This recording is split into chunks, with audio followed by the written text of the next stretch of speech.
Welcome back to my channel, y'all.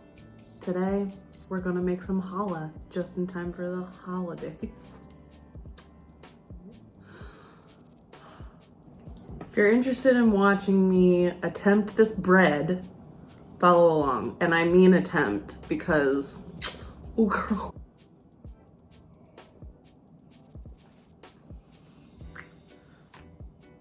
Well, we're gonna start this video by measuring out all of the ingredients. Starting off with the milk, you're going to need some eggs. The way I measure eggs is cracking eggs into the bowl to the gram that you need, whisking them up, and then measuring them out into another bowl. It's a lot of steps, but it's necessary.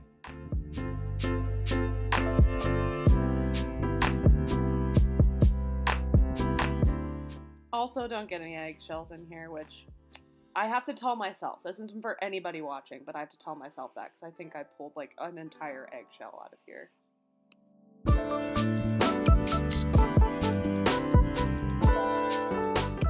gonna pour out that honey into that bowl. Look how pretty she is. Then we're gonna pour out those little yeasty boys and measure out the little yeasty boys. The recipe calls for vegetable oil. I use straight up vegetable oil, but you can also use like sunflower oil, whatever. Then you're gonna measure out your salt. Then you're gonna attempt to measure out 500 grams of flour in a really little bowl and fail, and then have to use 2 bowls. Then you're gonna do a little dance because bacon's a lot of fun. And on to the good stuff when you start to become a scientist. So you're gonna do the eggs and the milk, the honey, basically all of the wet ingredients, including the oil. Don't add the salt in. I messed up, and you can see my pause right here that I messed up, and then I start to freak out because you're not supposed to put the salt in. I definitely thought the salt was sugar, but we'll get past it. It might have made the bread taste weird, definitely, but it's fine. So do all the wet ingredients, then put the dry on top, preferably with the flour and then the salt on top. Then mix it all together, you'll be fine. I should have told myself this because I'm clearly freaking out. Once I was done mixing this complete failure, I let it rest for like 20 to 30 minutes so that the flour can soak up all the liquid so it's easier to work with. And then what you're gonna do for the next 15 dreadful minutes of your life is you're gonna knead this dough. And you're gonna knead until you feel like your arms are gonna fall off and that you hate yourself. Do it for like 5, 10, 15 minutes until it looks more like a ball instead of like a slab of dough.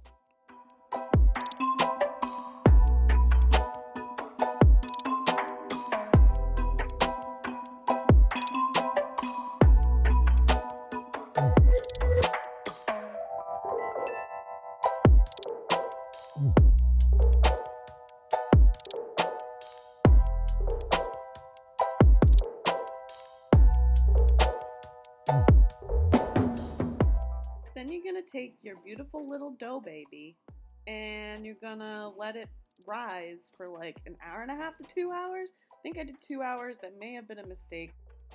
So an hour and a half. Let's stick with that.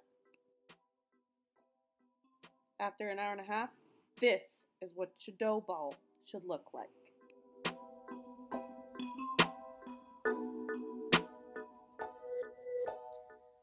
Now you're gonna dump the dough onto the counter and you're going to attempt to divide into 3 equal pieces, which is not what happened here on this video. Then you're gonna roll out the 3 pieces into like a foot long, I guess. I don't know, I just eyeballed it, even though mine were all different sizes anyway. Just try to be precise. Also, don't roll it in flour. It will dry it out and make it nearly impossible to work with. So let me make that mistake so you don't have to. Yeah, see?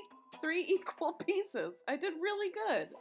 Now you're going to line them up next to each other so you can start the braid, which I royally...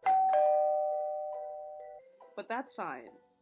We'll keep going. You can see here contemplating how to braid because my brain shut off for a good 10 minutes during this video.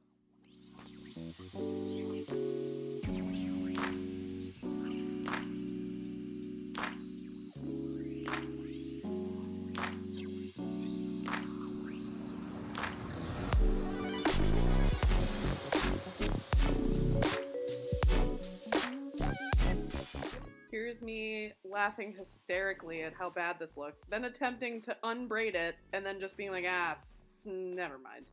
Let's just do it. And this is what it looks like. It looks great, right? Right?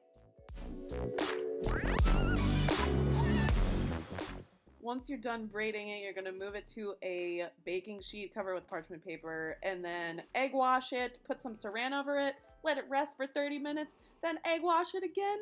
Then you're going to stick it into your hot oven, which I think I have at 350. And bake anywhere between 30 and 40 minutes, depending on your oven.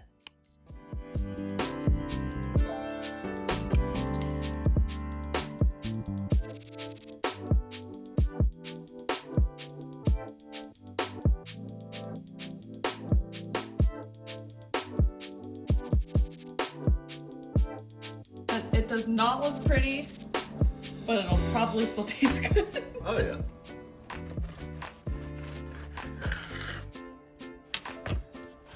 Oh, she's steaming.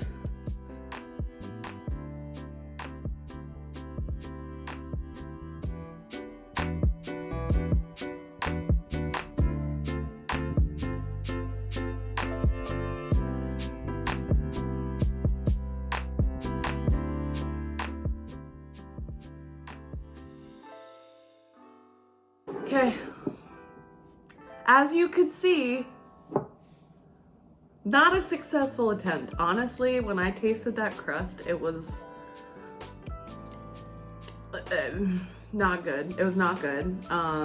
However, we did end up eating like the whole thing over a 4-day period.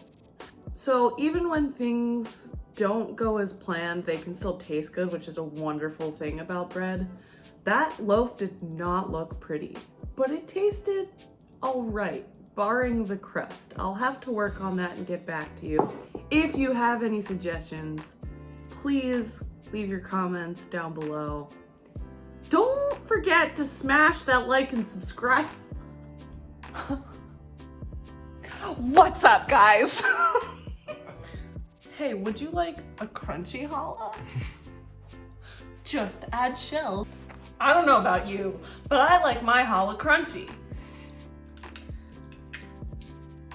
There's more shells. There's so many shells. I messed it up. Ah!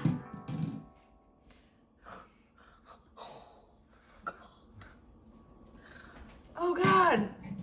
Get it in there.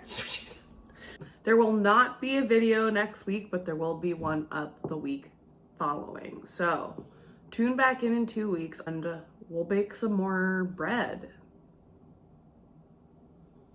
Or stuff. Bread and stuff. Thanks for watching.